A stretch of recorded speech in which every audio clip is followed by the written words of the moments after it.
Good morning friends. আজ আমাদের শিলংয়ে 5 দিন। আজ আমাদের প্রথম ডেস্টিনেশন হলো শিলং পিক।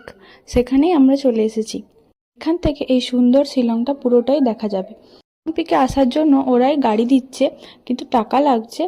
মানে ওদের কয়টা গাড়ি রয়েছে, সেই গাড়িগুলো করে আসতে হবে। এখানে আমরা এই ড্রেসগুলো পরেছিলাম, এইখানে খুব সুন্দর লাগছিল। তারপর আমাদের আনারস আর ভুট্টা পার্টি হচ্ছে। এরপর আমরা চলে এসেছি এলিফ্যান্ট ফলস। তার সামনেই ছিল একটা পার্কটাতে বাচ্চারা খুব মজা করলো, ওরা 3জন মিলে। এই ফাঁকা সময়ে আমরা রিলস করে নিয়েছিলাম। এরপর এখানে ছিল ফার্স্ট ফলস, সেকেন্ড ফলস, এইভাবে ছিল, দুটো ফলস ছিল। বেশ ভালো লাগছিল দেখতে, মজা লাগছিল, সিঁড়ি দিয়ে উঠো নামো।